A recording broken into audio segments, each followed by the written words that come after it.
enne kergesti mõjutamisest ja üldse mõjutamisest me enne rääkisime ka ja peatusime korra NLP-l. Lubasime tagasi tulla, tuleks korra selle juurde tagasi.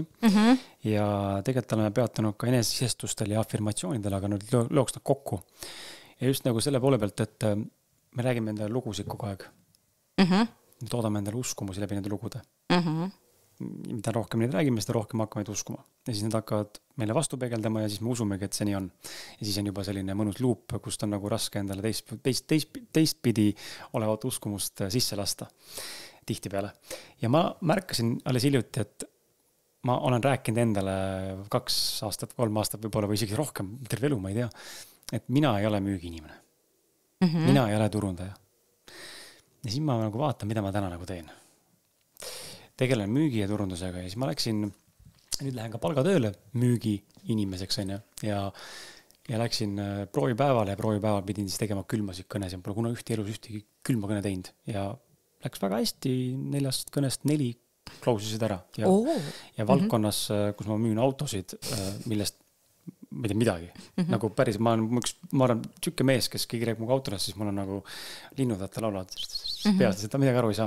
Sest mind ei huvita tehniline pool. Mind huvitavad ilusad autod, jah, okei, aga mul ei ole nagu sükust nagu passionit, mingit tehnika või mingite, ma ei tea, palju on hobujõudu ja kilovatti ja täitsa ükskõikna. Ja siis, aga see on õpitav info, tööalaselt on see õpitav. Aga ma suutsin ära klausida 4 ja iga kõne oli 3, 4, 5 minutit. Ja siis ma sain nagu eduelamuse ja mõtlesin, et mida kuradit, ma räägin endale terve elu, ma ei ole müügi inimene, siis ma lähen ja close'in ära täiesti võõras valdkonnas 4 külma kõnet.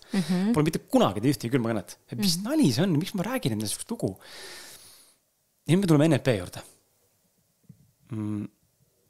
Ja üldse selliste afirmatsioonide või enesisisestuste juurde. Kui palju üldse tuleks endale sellist enesisestust teha ja kui palju üldse tuleks torkida mingeid uskumusi ja kuidas hakata üldse märkama seda, et kuule, see jutt, mis ma endale räägin 5 aastat, see tegelikult ei vasta tõele. Ma isegi, kui sa ennem rääkisid sellest, et kuhu sa tööle läksid, siis ma juba muigasin siis, kui sa korra ütlesid, sa ei ole müügiinimene ja see on sinu nagu selline sisendus on ju. Ja nüüd sa oled sisendustes ei tööta, afirmatsioonides ei tööta, universum ei mõista, ehk siis tegelikult sa kogu aeg ütlesid endale, ma olen müügiinimene. Ehk siis tegelikult see sõna müügiinimene tõng on see, mis su ajus käis. Et need, et muidugi sinna juurde, kui sa veel ütleks, et ma olen, siis see on veel võimsam, eks ole, aga see ma ei ole, see on nagu kaob ära. Et võib-olla see on hea näide ka, et laste puhul ka, et kui sa ütled ei, et ära seda tee, siis teatud vanuseni need lapsed nagu justkui nagu seda eid ei kuule. Nad lihtsalt reaalselt ei kuulegi, see ongi lihtsalt seda võimekust ei ole, see polegi mõeldud niimoodi. Ehk siis see juba ka näitab seda, et ei eksisteeri. Ehk siis ma ei taha olla vaene, ma ei taha olla üksinda, ma ei taha kõik olla... Kõik tulevad. Ja, kõik tulevad. Aga see, et kui palju me peaksime tegelema selle afirmatsioonidega, ehk siis nende enesesisendustega, me kogu aeg tegeleme nendega. Selles mõttes, et erinevad asjad, mis me ütleme, et ma olen see ja ma tahan seda ja mulle meeldib see ja kõik sellised asjad, need on tegelikult enesesisendused. Küll aga seal sõltub nüüd see, et milline see kavatsus on, kuidas sa seda ütled, millise emotsiooniga sa seda ütled, kui tugevalt sa seda ütled. Selles mõttes ma ei mõtle nüüd valjust, vaid see, et su kuidas kehaliselt kaasa reageerid. Ja muidugi see sagedus ka, et kui sageli sa neid asju nagu ütled, et mida rohkem sa ütled, seda nagu intensiivsemaks see läheb. Et NLP-ga seda seletada on selles mõttes lihtne, et kõik need kordused loovad nagu ajus neid tugevaid selliseid neuroühendeid ja aju lihtsalt hakkabki sealt neid seoseid looma ja ta kuidagi otsibki just neid lahendusi, sest sa koondad oma tähelepanu läbi nende sisenduste, eks ole. Aga mina ise usun natuke seda vaimset poolt ka, et see on puhtalt see energia, et sa lood nende sõnadega endal selle välja enda ümber ja sellega ka sa nii-öelda tõmbad seda kõike ligi. Kas usud, et negatiivse mõttel on tugevam jõud kui positiivse mõttel? Sest mina usun. Mulle tundub, et tead, see on... siin ei ole isegi tegu uskumisega, vaid et ma mäletan, et ma isegi olen päris palju artikleid lugenud, et see on teaduslikult tõestatud, et see nii on. Sellepärast, et see jõud seal taga on tugevam, see on juba nagu sellise inimarengu kuidagi tagajärg, et see negatiivsus aitas meid elus hoida. Evolutsiooniliselt siis täpselt. Hirmud ja muud asjad, eks ole. Jah, et aga see positiivsel, sellel pole mitte mingit sellist kasulikkust. Aga vaata, kui huvitav on, et by default tehase poolt juba see maailm oma olemuselt toetub negatiivsusele tugevamalt. Ja me muretseme ja meie aju on selline ka, et juba ta on seadistatud sedasi, et kui vaikolekus olla, eks ole, siis ta hakkab niimoodi vadistama ja mida ta vadistab, ikkagi neid probleeme ja muresid puudujääke ja küll ta ikka oskab leida ja siis kuna ta on veel selline seostepõhine on ja siis ta oskab nagu mõtlesid ühte mõtet, aga siis oled järsku täiesti teises kohas ja lõid endale depressiooni. et jah, et see me vist nüüd kaldusime natuke kõrval, aga jah, et NLP puhul on nagu see hea, et need reeglid seal, mis seal on, või see raamistik või selline arusaamine, et see näitab, kuidas need mehhanismid töötavad. Kui sa tead, mismoodi need ajus ja keeleliselt need asjad töötavad, siis oskad ka neid muuta. NLP-s on veel see teema ka, et hästi palju just rõhutatakse seda, et aju töötab kõige paremini siis, kui tal on kõige rohkem neid erinevaid ühendusi. Et võib-olla siin on hea tuua näite näitlejatest. Mõtle nüüd mõnele näitlejale. Oi, kui palju nemad peavad teksti pähe õppima, eks ole, ja see on niisugune ulme protsess, aga see meelde jätmine, mis trikke nemad seal teevad, ongi see, et nad kasutavad kõiki meeli selleks. Nad kuulevad neid sõnu, nad näevad neid sõnu, nad tunnevad, nad oskavad ennast positsioneerida selle lavale, nad kujutavad seda stseeni ja kõik ette, ehk siis neile jääb see asi sellepärast kergemini meelde, et nad haaravad kogu aju erinevad. Samastuvad siis? No ja samastumine jah, et võib nii öelda, aga sa saadki samastumist teha, kui saad läbi kõikide meelte kasutad seda.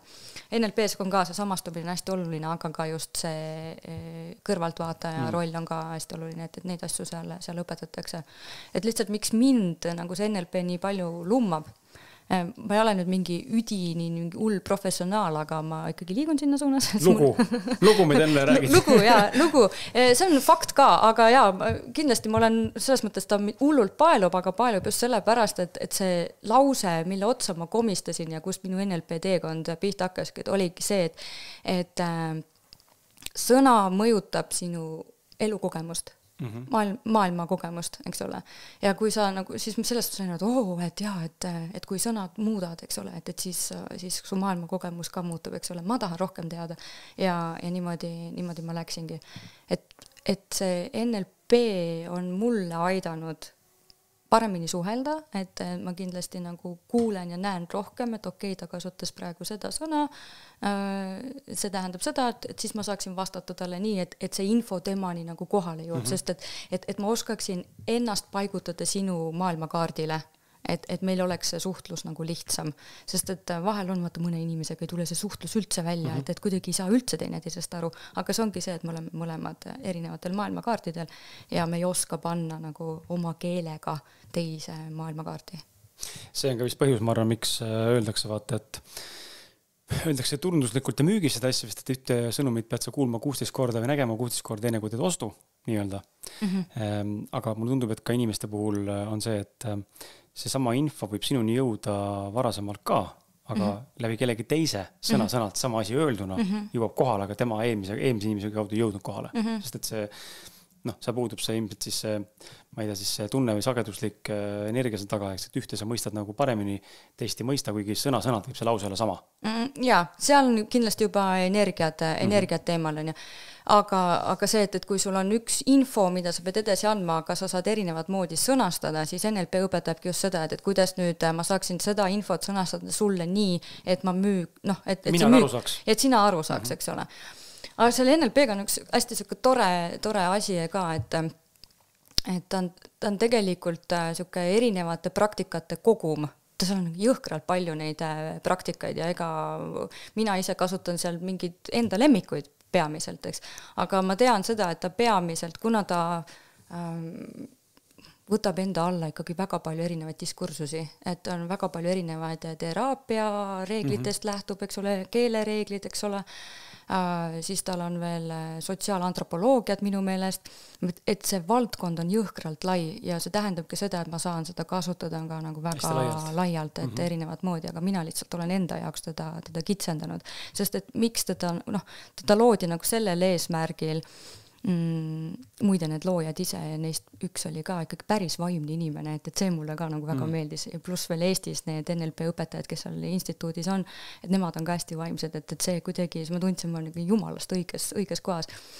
Aga jah, et loodud on selleks, et näiteks mudeldada suurepäraseid inimesi just nende kus ma ütlen, et kui nende tulemused, nende tegevuses on suurepärased, et mina tahan ka selliseid saada, et siis ma nagu tulen ja mudeldan. Ehk see mõte nagu selles, et sina oled nagu väga hea podcastide tegija, eks ole, ja nüüd mina tahan ka selliseid tulemusi saada, siis ma tulen oma NLP tööriistadega ja hakkan sind mudeldama.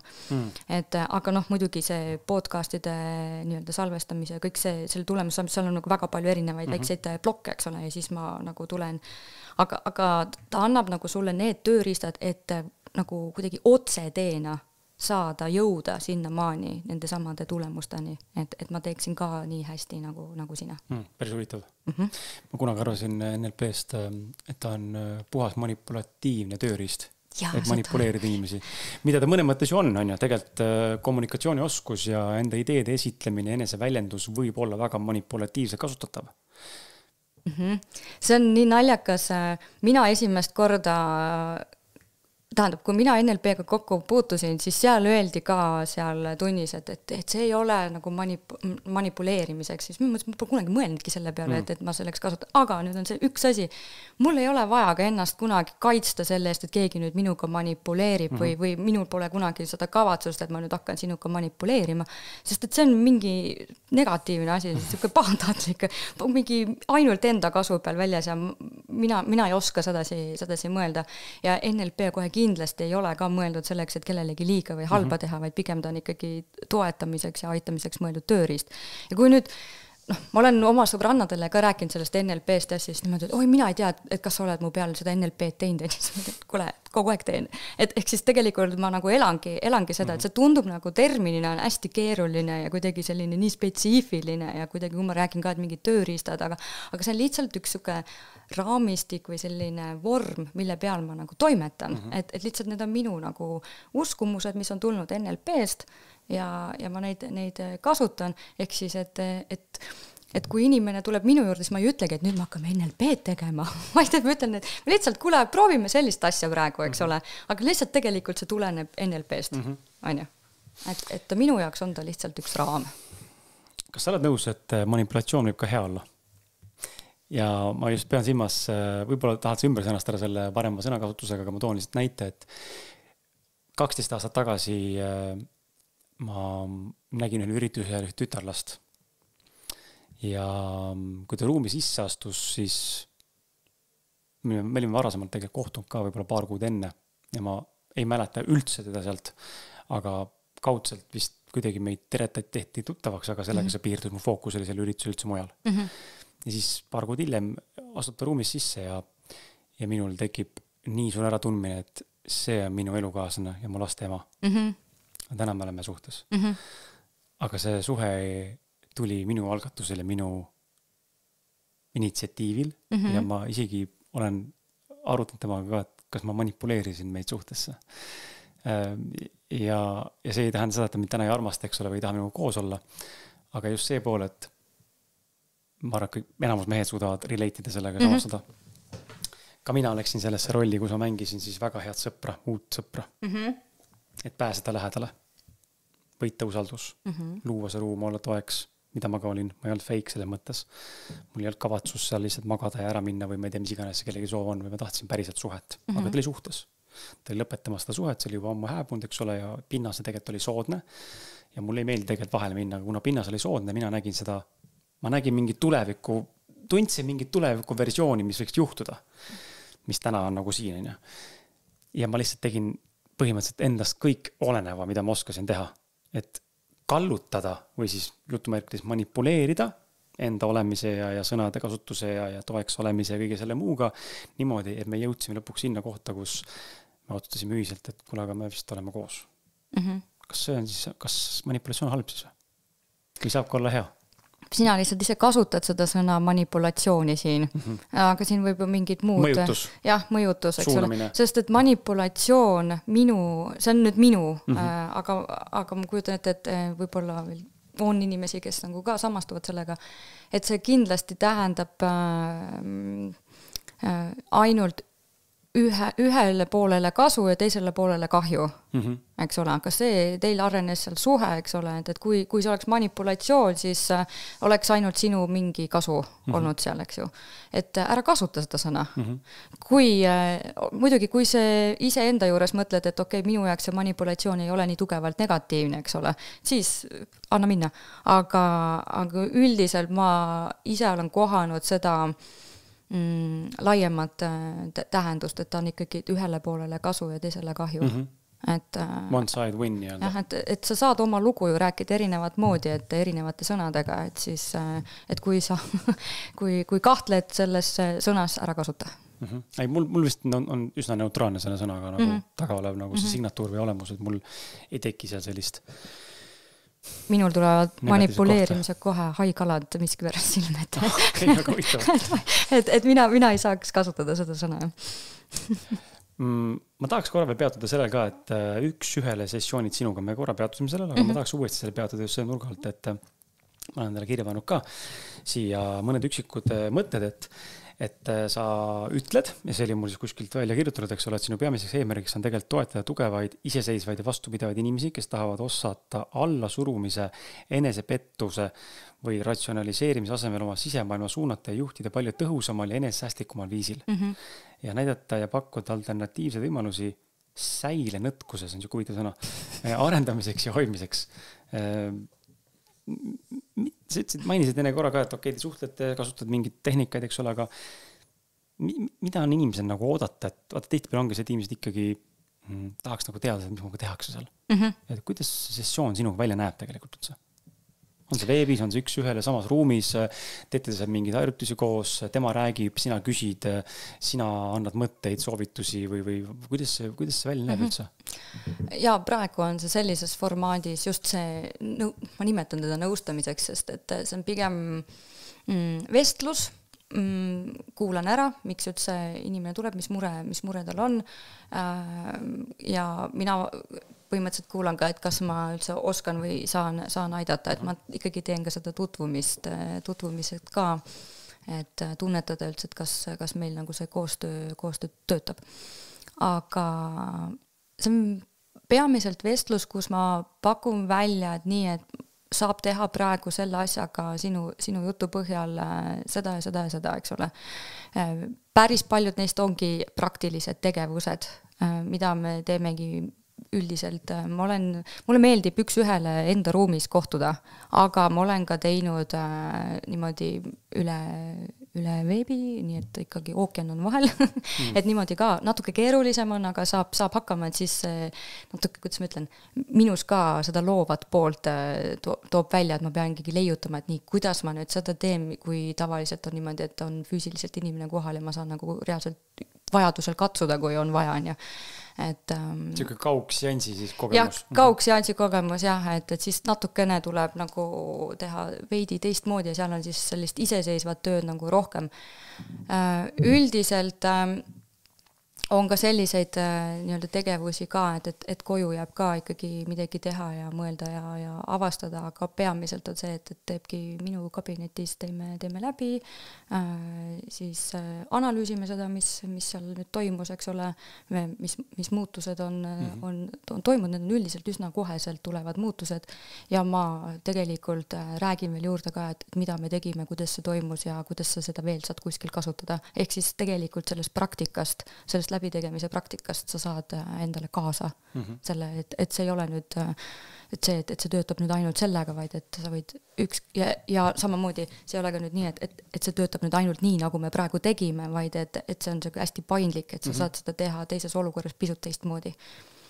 Et ma ei oskagi rohkem seletada, et see on selline koos olemise vestlus väikeste selliste lõbusate tegemistega.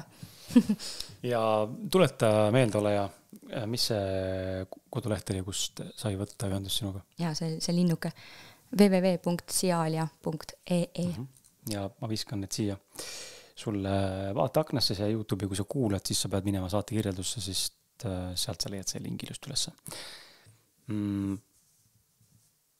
Sa korrastad ja laed ka inimese energeetilist keha. See oli siuke huvitav asi, mis mulle silma jäi ja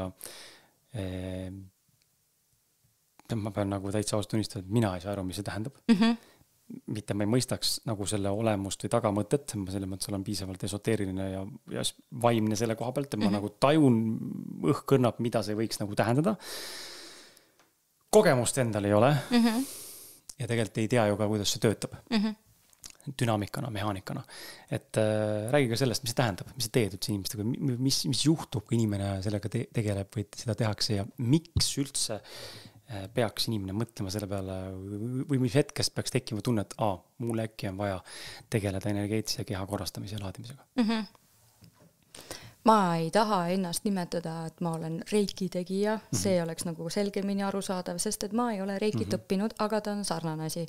Samuti ma ei saa ennast nimetada, et ma olen nüüd, kuidas see nüüd eesti keeles öelda, aga inglise keeles healer, eks ole, see ravitseja. Tervendaja.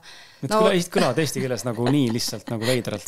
Esteks seda ka, aga lihtsalt ma ei ole seda, et ma ei taha, et minu juurde tullakse, ma ei tea, neerupõletikuga ja siis ma hakkan nagu oma energiat seal jagama, eks ole, et see pole see. Kuigi selliseid haigusi ja selliseid valusid ja asju ma ise endal ravin ja see töötab, eks ole, et ma teen seda, aga ma ei tee võõrastele seda. Mida ma siis teen, on see, et kui inimene on näiteks segaduses, tal on nii palju mõtteid ja nii palju selliseid puntrat on nagu enda sees hästi palju, ei tea, kuidas edasi ja mis ja ühed soovitavad ühte asja ja teised soovitavad teist asja, see on ikka täitsa raske koht, kus olla, on ju. Siis tegelikult see on ka selge märk, et sul on energiat ka veits paigast ära, et kui need niimoodi sinu sees ilusti liiguksid ja oleks selline voolamine, siis oleks ka nagu sul ruumi ja selgust. Aga ka teistpidi, et kui on nagu seesama, et on tühjus ja selle tühjuse pealt ka nagu ei tea, kuidas edasi ja mis on ja siis sellistel kordadel, see tühjus on ka, et sul on energiat järelikult jällegi ei liigu, on ju. Et siis ma soovitan tulla enda juurde, minu juurde. Muide, see nüüd on ka nii, et ma saan kaugseansina ka seda teha, et see on nii... Ma mõnel väga üksikul juhul võin kohale ka tulla, et see on niisugune kaasaskantav laud on ju. Et see näebki välja selline, et ma panen su laua peale pikali ja sa oled seal kuskil 45-50 minutit ja mina vahendan sulle sinu energiat. Ehk siis, et see on see, et kui me tegelikult nüüd natuke üksteisele lähemale tuleme, siis tegelikult sina saaksid tunnetada mind ja mina sind on ja. Aga energiavahendusega on see sama asi, et kui sina annad mulle loa, et mina võin astuda sinu energiaruumi, eks ju, ja see nii-öelda kavatsus on ka, et sa tahad nagu endale energiat saada, et see kavatsuse asi ja minul on ka see kavatsus, et ma tahan sulle energiat jagada, et siis 2 kavatsust saavad kokku ja selle pinnalt tegelikult see energia liikuma hakkabki ja nüüd kui ma räägin, siis ma tunnen, et mu käed hakkavad sügelema, ühesõnaga hakkab tööle midagi. Et selle pinnalt see asi tegelikult töötabki ja ma lihtsalt vahendangi sulle sinu enda, sinu loomulikku nagu energiat. Ja mina olen lihtsalt selline vahendaja või noh, ma ei tea, mingi kanal või mis iganes, eks ole. Miks seda üldse teha, on see, et me pidevalt, et see minu nagu kogemus, see emotsioonide ja mõtete alla surumine ei ole nagu mingi ainulaadne asi, et me tegelikult kõik inimestena teeme seda. Näiteks juba siin ühiskonnas olles, et kui me indiviididena tahame viisakad olla ja teiste vastu kuidagi taktitundelised ja heatahtlikud, siis me paratamatult vahetevahel valetame, on ju, me anname endast neid killukesi ja ühesõnaga energiatükikesi ära. Tegelikult see valetamine, ei ole kehale hea ja kui me teeme seda pidevalt, on ju, ja pikka aega, eks ole, et need on küll väiksed asjad, aga need kogunevad sulle kehasse ja siis nendest tegelikult moodustub sul kehalisse sellist energiablokeeringuid, ütleme siis niimoodi. Mõnikord need blokeeringud võidki tunda, et sa oled uimane või väsinud liiga palju, eks ole, või siis see, et jalad on pidevalt külmad või käed on külmad, et kehaliselt võib seda tajuda. Aga ka elus endas on kõik, et see su energiakeha tegelikult mõjutab sinu enda nagu teisi eluvaldkondi ka, et mitte ainult su tervist, vaid et üleüldse sul loomingut, see suhtlemisoskust, et see, et kuidas sa nagu julged tõtt välja öelda, eks ju, ma ei tea, rahateemad näiteks, et raha on ju ka energia, on ju, et tegelikult see, et kuidas sinu sees see energia liigub või ei liigu, et see siis mõjutab sinu nii-öelda elu tervikuna. Ja mina lihtsalt, et miks ma nimetangi, et ma saan toetada ja laadida, sest see ongi see, et ma lihtsalt sulle jagan sinu seda energiat sinu enda allikast ja see siis toimetab ise su sees ja loob. Et üldiselt ühe korraga ei saa kõiki energiat liikuma, et kui on nagu need blokeeringuid palju. Et tegelikult, kui sa tšakratest midagi kuulnud oled, siis ma nagu rohkem toimetangi ju nende kallal, aga natuke juurde. Aga viimasel ajal on tulnud inimesi, kellel ongi ühe korraga saad juba tehtud, et üsna teadlikud inimesed on, aga on ka neid, et kellel ikkagi tuleb 7 korda ära teha, et siis alles viimase korraga ikkagi hakkavad asjad lahti minema ja veider on veel see ka, et väga paljud räägivad, et nad nagu pärast seda energiatööd tunnevad ka kuidagi kehas, kuidagi helgust ja kergust ja kellel hakkavad jalad surisema ja lähevad soojaks ja kes hakkab unenägusid nägema ja mäletab, et kuule, ma näen väga, väga huvitavaid unenägusid ja mingid sõnumid tulevad ja nii edasi, et juhtub siukseid toredaid asju.